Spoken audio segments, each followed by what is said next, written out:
Bismillahirrahmanirrahim. Assalamualaikum warahmatullahi wabarakatuh. Waalaikumsalam warahmatullahi wabarakatuh. Wah, kurang keras, itu pengennya yang keras. Assalamualaikum warahmatullahi wabarakatuh. Waalaikumsalam warahmatullahi wabarakatuh. Nah, itu baru naik. Alhamdulillahirabbil alamin. Assalatu wassalamu ala asrafil anbiya'i wal mursalin wa ala alihi wa sahbihi ajma'in. Asyhadu an la ilaha illallah wahdahu la syarikalah wa asyhadu anna Muhammadan abduhu wa rasuluh la nabiyya ba'da, amma ba'du. Ananda Ibu yang sama-sama Ibu kita hormati, Bapak Guru kita yang hadir dan ibu-ibu guru, kemudian Ananda Ibu sekalian yang Ibu cintai, puji syukur sama-sama kita panjatkan kehadirat Allah Subhanahu wa Ta'ala, yang mana dengan rahmat, berkah, taufik serta hidayahnya kita diberi kesempatan untuk melaksanakan ibadah Ramadan di tahun 1443 Hijriah ini. Dan mudah-mudahan untuk tahun-tahun selanjutnya kita masih diberi kesempatan. Salawat beserta salam buat junjungan kita Nabi besar Muhammad Sallallahu Alaihi Wasallam yang menjadi suri teladan bagi kita dalam kehidupan sehari-hari. Baik Ananda Ibu sekalian, Iko magiah pengajian dake subuh-subuh agak hilang juga kepada tapi biarlah dicubu-cubu. Jadi hari ini Ibu dikasih kesempatan untuk berbicara di hadapan kalian. Tadi Ibu tanya, aku tuh Ustaz enggak pengajian? Oh, pengajian. Jadi diberi kesempatan memberikan sedikit ilmu di hadapan kalian. Mudah-mudahan nanti apa yang Ibu sampaikan bisa kalian laksanakan, bisa kalian tanamkan dalam diri kalian masing-masing. Ibu tak akan keluar dari apa yang Ibu tetap saja berpegang kalau Ibu adalah guru SKI, guru sejarah kebudayaan Islam. Cuman Ibu tak masuk di kelas kalian, kelas 10 dan 11, Ibu di kelas 12. Jadi di kelas 10 ya, 11, kelas 10 ada kan dalam SKI pelajaran tuh sebenarnya 5 poin besar. Di tingkat manapun kamu belajar nanti dia 5 poin besar itu. Yang pertama Islam di masa Nabi, yang kedua Islam di masa Khalifah Rasyidin, yang ketiga perkembangan Islam pada masa dinasti Umayyah, yang keempat perkembangan Islam pada masa dinasti Abbasiyah, dan yang kelima pasti dipelajari tentang perkembangan Islam di Indonesia. Kita ambil satu saja perkembangan Islam pada masa Nabi, dan itu luas sekali cakupannya, materinya. Cuman yang bisa kita ambil iktibar adalah tantangan dan halangan Nabi dalam berdakwah. Ada berapa tantangan dan halangan Nabi dalam berdakwah? Banyak sekali. Cuma dari sekian yang banyak ada 4 poin yang bisa kita ambil iktibar. Apa yang pertama? Halangan Nabi dalam berdakwah, tantangan Nabi dalam berdakwah. Tantangan Nabi menghadapi kafir Quraisy dalam berdakwah. Apa yang pertama? Abu Jahal, Abu Lahab, Abu ya. Yang pertama, untuk menghentikan dakwah Nabi, kafir Quraisy itu mendatangi paman Nabi. Siapa paman Nabi? Abu Talib. Abu Talib adalah paman Nabi yang walaupun sampai akhir hayat beliau tidak pernah masuk Islam, tapi beliau melakukan atau tidak pernah mau melepaskan perlindungannya terhadap Nabi Muhammad. Ya enggak? Kalau Abu Jahal, Abu Lahab itu sebenarnya itu paman Nabi juga, tapi mereka menentang dakwah Nabi. Abu Talib tidak menerima dakwah Nabi, tapi beliau melakukan perlindungan terhadap Nabi. Yunan. Beliau melakukan perlindungan terhadap Nabi. Tidak pernah Nabi lepas dari perlindungan beliau. Beliau selalu memelihara, menjaga keselamatan Nabi Muhammad.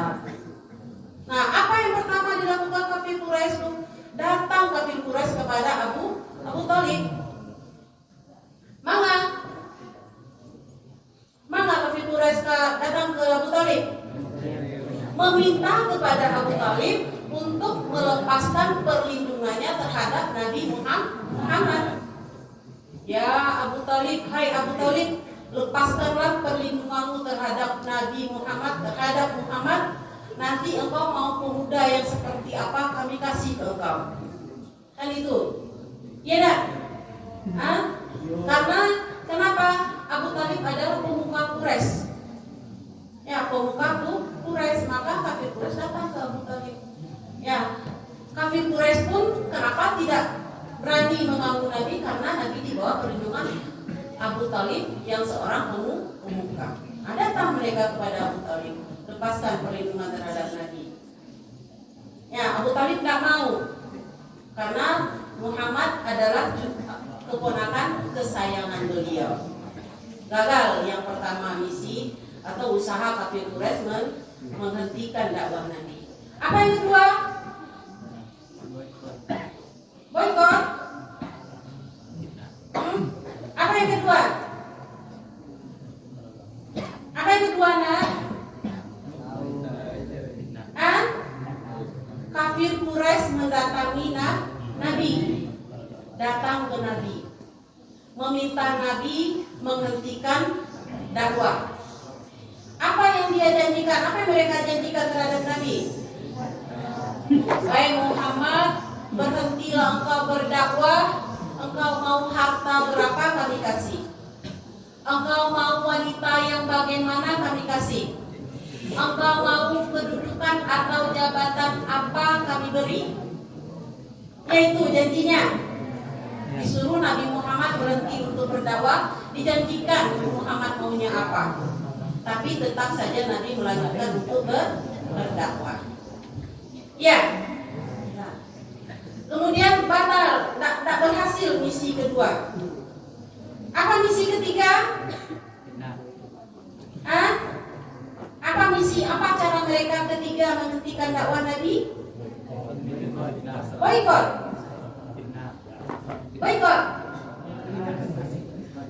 Usaha pembunuhan terhadap Nabi. Ingat, usaha pembunuhan itu bentuknya dua. Ada yang perorangan, ada yang per kelompok. Ya, perorangan contoh.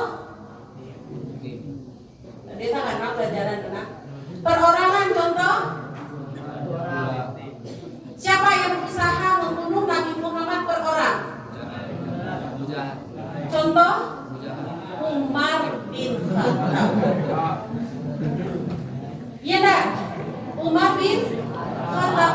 Apa gelar Umar bin Khattab?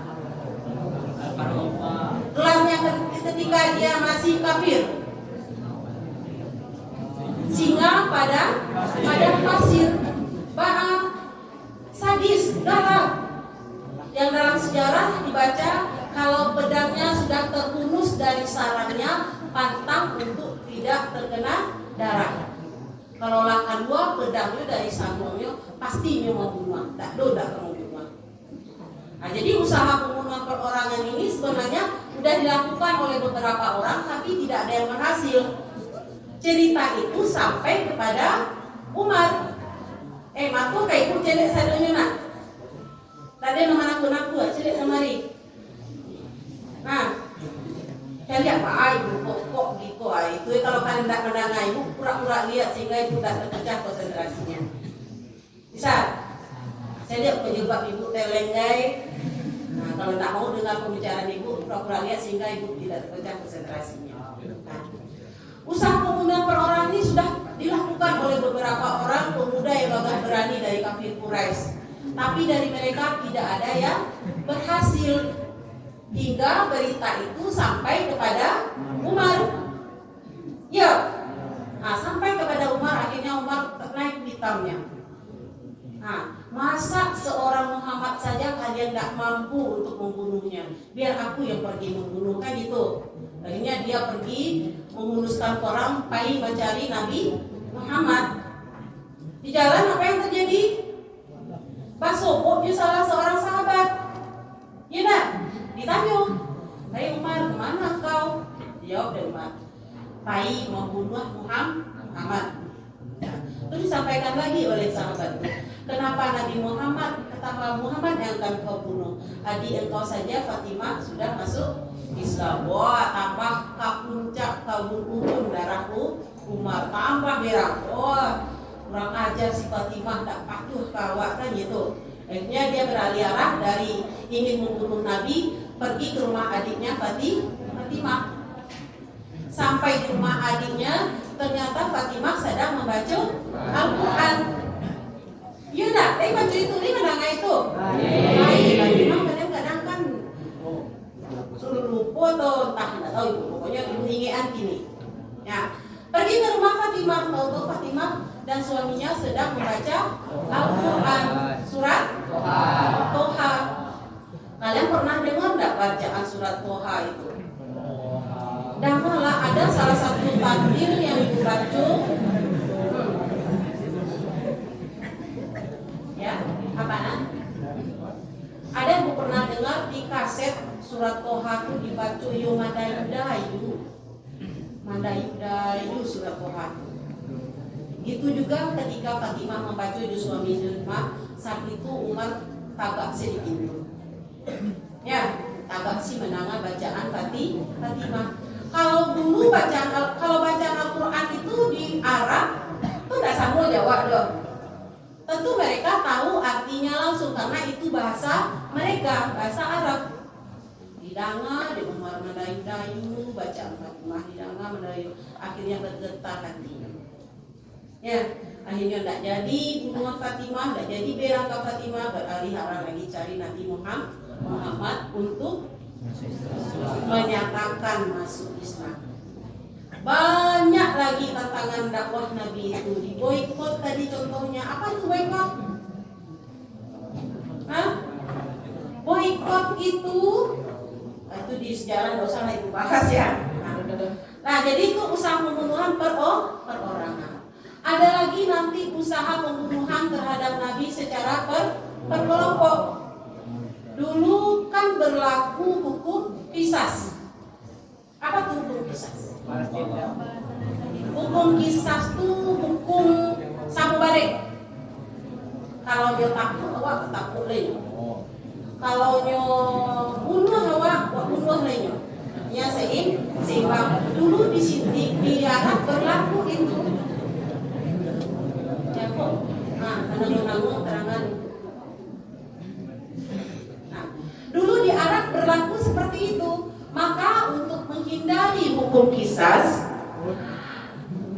dicari cara bahwa untuk membunuh Muhammad ini mesti secara kelompok. Bacanya secara kelompok tuh dari tiap-tiap suku yang ada di Quraisy mengutus satu orang pemuda yang gagah berani. Kan banyak suku. Ya, banyak suku. Tiap-tiap suku mengutus satu orang pemuda yang gagah berani berkumpul untuk membunuh Nabi Muhammad. Akhirnya dilakukanlah itu, mereka berkumpul di suatu malam, mereka mengepung rumah Nabi. Yang dalam sejarah ada filmnya malah itu. Dalam sejarah waktu pemuda-pemuda yang gagah berani itu mengepung rumah Nabi, laksana pagar betis. Yang dalam sejarah, yang dalam buku itu Bu baca, begitu rapatnya pagar betis itu seekor lalat saja tidak bisa untuk masuk. Nah, Nabi di dalam rumah bersama sahabat Abu Bakar, Ali dan sahabat-sahabat yang lain. Jadi apa akhirnya? Akhirnya datang pertolongan Allah. Ditidurkan mereka sekejap. Ya, pemuda-pemudi yang tadinya memagar betis rumah Nabi, yang ingin membunuh Nabi, akhirnya dengan kuasa Allah mereka ditidurkan sekejap. yang waktu sekejap itu dipergunakan oleh Nabi dan Abu Bakar dan rombongan untuk pergi hijrah ke Madinah. Maka dalam sejarah yang akhirnya setelah mereka terbangun dari tidur sekejap itu, mereka masuk ke rumah Nabi. Ternyata yang mereka dapati di tempat tidur Nabi adalah Ali bin Abi Thalib. Antara Nabi dengan Abu Bakar sudah menuju Madinah. Dan perjalanan menuju Madinah pun banyak kendala yang dihadapi Nabi, dari mulai pengejaran sampai Nabi pernah hampir terbunuh, hampir terkajar. Siapa yang berhasil mengejar Nabi pada waktu itu? Sarakah. Ya, ketika dia akan memuluskan pedang untuk membunuh Nabi, Sagete lain jatuh dari kuda. Nah gitu, bacalah sejarah-sejarah. Nah, kemudian apa sebenarnya iktibar yang bisa kamu ambil dari cerita itu tadi? Nah, itu apa kira-kira? Aku kira-kira dari cerita ibuku yang bisa kalian ambil pelajaran. Ada yang bisa? Nah, begitu berat perjuangan Nabi, begitu hebat kisah Nabi dalam mensyiarkan, menyebarkan, menyampaikan ajaran Islam. Akhirnya sampai sekarang kita menganut ajaran Islam. Banyak sejarah akhirnya Islam masuk ke Indonesia sampai ke kita sekarang. Kira-kira ba'a jawab. Nah, di kamu bagaimana? Apa perjuangan kamu lagi? Kan itu pertanyaannya. Kalau di masa Nabi begitu berat perjuangan beliau dalam mengembangkan ajaran Islam hingga Islam sampai ke kita sekarang. Nah, kita sekarang bagaimana kira-kira? Itu dia ayat ya ayyuhallazina amanu qu anfusakum wa ahlikum nara. Ya, qu anfusakum wa ahlikum nara. Apa artinya? Peliharalah dirimu dan keluargamu dari api neraka.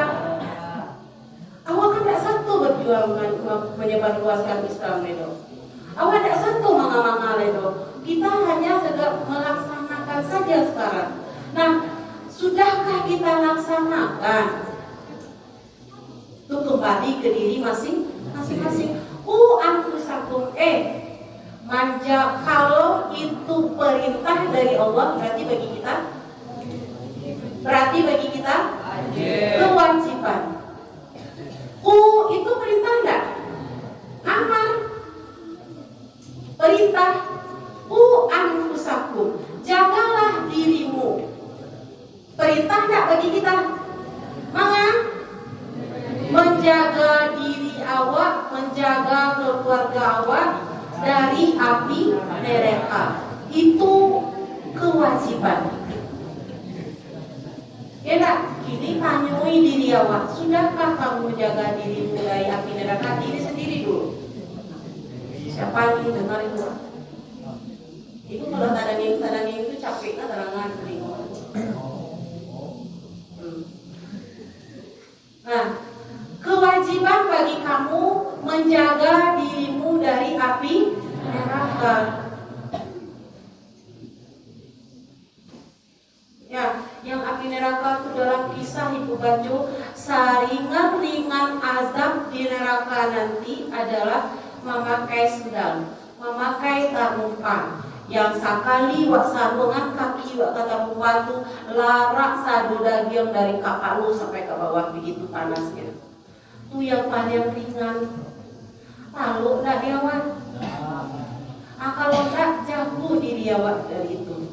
Ba'a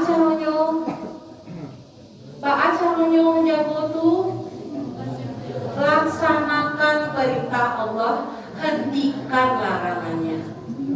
Tahu kamu mana yang wajib, mana yang sunat, mana yang makruh, mana yang mubah, mana yang haram. Kini nampak ibu nak laba campur bau asing. Hati kalian kini. Laba campur bau. Kini najale untuk diri awak sendiri. Kamu siswa madrasah sudah tahu kamu membedakan mana kewajiban, mana dilarang, mana kuliah, mana makruh. Itulah menjaga diri kalian. Apa contoh? Nih sekarang bulan Ramadan nih, waktu yang tepat bagi awak untuk menabung sebanyak-banyaknya. Coba yang perempuan angkat kepalanya, jelek ibu. Ya, waktu untuk awak menabung sebanyak-banyaknya. Ya, amalan, contoh semua amalan di bulan Ramadan ini dilipat gandakan 10 kali lipat pahalanya. Kalau biasa di hari biasa melakukan sunat rawatib 1 pahalanya sekarang 10. Di hari biasa baca Al-Quran 1 huruf pahalanya 1 sekarang 10. Itu lakukan tuh. Ya, sholat juga begitu, biasanya pahalanya 1 sekarang dikali 10. Ya, ada kamu ikut sholat tarawih malam-malam? Ada. Alhamdulillah. Ada. Cukupkah sholatmu 5 waktu sehari semalam? Insya Allah. Karena ada yang tidak diizinkan oleh Allah. Ya, insya Allah. Kalau insya Allah itu kan jika diizinkan oleh Allah. Ini ada yang 3 kali sehari semalam, berarti Allah tak izinkan. Gitu. Nah, gitu kan? Nah, itu. Yang pertama diri awak. Tahu awak? Coba yang naku-naku aja ibu. Cari ibu. Nah, jadi sholat kamu perbaiki.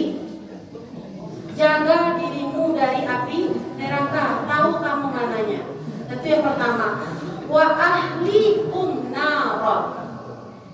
Siapa tuh ahlikum? Nah. Coba apa tuh? Ahlikum siapa tuh? Keluarga. Menjaga keluarga kewajiban awak. Menganang-anang keluarga untuk beribadah kewajiban awak.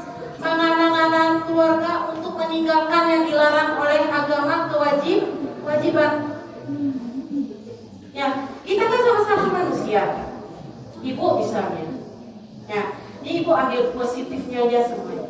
Kalau pulang sekolah sampai di rumah sama bapak kan sering curhat. Tadi di sekolah gini-gini, tadi sekolah gini-gini, tadi gini-gini, sama ini gini. Akhirnya kadang-kadang tersebut nama orang. Anak ibu langsung tuh, ibu tuh gibah. Atau kadang-kadang kalau kita sekolah normal pulangnya kan jam 3. Kalau kami guru keluar dari sini jam 3. Sampai di rumah setengah 4. Sampai di rumah kadang-kadang kan mau jual. Terus talabo. Itu anak ibu berkewajiban dia. Kadang udah jam 4:04 ibu masih belum bangun, dia bangun nanti. Ibu udah sampai sampai talek mana sholat. Adakah kalian lakukan itu di rumah? Menjaga keluarga kalian dari api neraka? Nah, lakukan guna. Nanti ibu kalau suaranya udah begini-gini tidak bisa ibu ngomong lagi.